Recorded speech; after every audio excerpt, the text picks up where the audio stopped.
ثلاث منجيات وثلاث مهلكات وثلاث كفارات وثلاث درجات.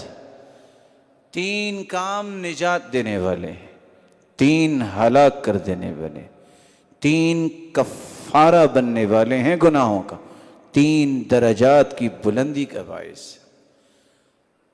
اما المہلکات فشح مطاع.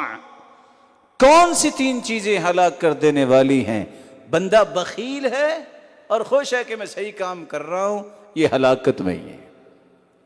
اس لیے اللہ کے رسول نے فرمایا تھا لا يدخل الجنت بخیل، بخیل جنت میں نہیں جائے گا. اور سلف صالحین سب سے پہلے دیکھتے تھے کہ ویسے تو بڑا خوبصورت ہے، کہیں بخیل تو نہیں ہے جس کے ساتھ میں اپنی بیٹی کا نکاح کرنے لگا ہوں نہیں کروں گا. کیا ہوا؟ بڑا مالدار ہے، بڑا خوبصورت ہے. کہا اس نے جنت میں نہیں جانا تو فائدہ کیا ہوا، میں اپنی بیٹی کو کیوں بھیجوں؟ فشح مطاع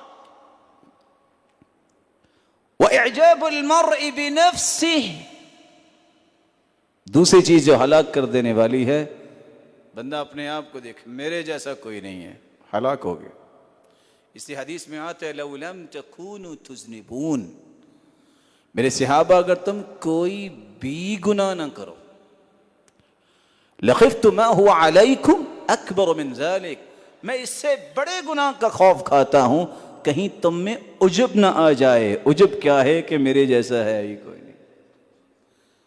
وہوان متبع، ایک بندہ خواہش کا غلام بن جائے ہلاک ہو گیا. من اتبع ہواہ نال عدوہ مناہ. جو خواہش کا غلام بن جائے اس کا دشمن اس کے سارے شوق اس پہ پورے کر لیتا. اور دشمن کون ہے؟ شیطان. سارے شوق پورے ہو جاتے. وَأَمَّا الْمُنْجِيَاتِ، تین کون سی چیزیں نجات دینے والی ہیں؟ فَخَشْيَةُ اللَّهِ فِي السِّرِّ وَالْعَلَانِيَةِ. خلوت و جلوت میں اللہ کا خوف اللہ ہم سب کو نصیب فرمائے. العدل فی الغضب والرضا، انسان غصے میں ہو یا راضی ہو عدل نہ چھوڑے. والقصد فی الفقر والغنى، انسان امیر ہے یا غریب ہے میانہ روی نہ چھوڑے. کون سے تین کام ہیں جو انسان کے گناہوں کا کفارہ بن جاتے ہیں؟ آپ صلی اللہ علیہ وسلم نے فرمایا انتظار الصلاة بعد الصلاة. ایک نماز پڑھی دوسری کا انتظار کرتا ہے کب وقت ہو میں وہ بھی نماز پڑھوں. الوضوء علی السبرات، اسباغ الوضوء علی السبرات. سخت سردی ہے، ٹھٹر رہا ہے لیکن وضو پورا ہی کرتا ہے، کہتا نہیں میں نے اللہ کے سامنے کھڑے ہونا ہے. وَنَقْلُ الْأَقْدَامِ إِلَى الْمَسَاجِدِ، پیدل چل کے جو مسجد جاتا ہے اللہ گناہوں کا کفارہ بھی بناتے ہیں. اور انعام دیکھیے گا، ایک قدم اٹھتا ہے 10 نیکیاں، رکھتا ہے 10 نیکیاں. اور جب مسجد میں جاتا ہے وضو کر کے گیا ہے واپس آئے گا تو اتنا ثواب ملے گا جتنا حاجی حج کر کے آئے. اور اگر نیت بھی لے کے جائے کہ میں نے نیک مجلس میں بیٹھنا ہے، وہاں کچھ سیکھنا ہے یا سکھانا ہے، یہ اگر نیت بن جائے تو اللہ عز و جلال کے پیغمبر کا فرمان ہے مکمل حج کا اس کو بھی ثواب مل جائے گا. اور اگر اس کی نیت تھی میں تکبیر اولیٰ کے ساتھ نماز پڑھوں گا، نہیں پہنچ پایا، پہلے سے نماز کھڑی ہو گئی جو اسے فکر لاحق ہوئی، اللہ کے پیارے پیغمبر فرماتے ہیں اللہ اس کا اجر اتنا لکھتے ہیں جتنے مسجد میں لوگ ہوتے ہیں ان سب کے برابر اس اکیلے کو اجر ملتا ہے. یہ گھر سے وضو کر کے آئے.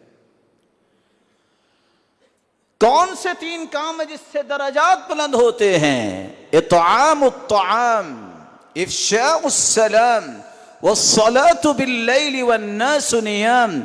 اللہ کی رضا کے لیے لوگوں کو کھانا کھلانا، سلام کو عام کرنا اور تہجد کی نماز پڑھنا. آج مسلمانوں کو یہ آسان کام بھی پسند نہیں ہے. دھکے اس لیے دیے جاتے ہیں کہ کوئی کھانا نہ کھا لے. اللہ کے رسول فرماتے ہیں حج کا ثواب وہ لے سکتا ہے جو کسی کو اللہ کی رضا کے لیے کھانا کھلاتا ہے۔ سلام کو عام کرنا کتنا آسان ہے، السلام علیکم۔ زبان اس قدر بانجھ ہو جاتی ہے کہ کوئی سلام کرنے کے لیے اور سلام کا جواب دینے کے لیے تیار نہیں ہوتا۔ اور رات کی تہجد آپ عشاء کے بعد بھی رکھتے پڑھ کے سو سکتے ہیں۔ رات بیٹھے بیٹھے باتیں کرتے بھی 12-1 بج جاتے ہیں، اس وقت پڑھ کے سو جائیں۔ صبح اللہ توفیق دے اس وقت پڑھ لیں، نیت ہی کر کے سو جائیں۔ رات کو پڑھتے ہیں تہجد نہیں پڑھ سکے، سورج نکلنے کے بعد ظہر تک 11 کی بجائے 12 رکھتے پڑھ لے، اللہ کے رسول کا فرمان ہے تہجد کا اجر اسے بھی مل جائے گا۔ پڑھی صبح ہے، ثواب تہجد کا ملے۔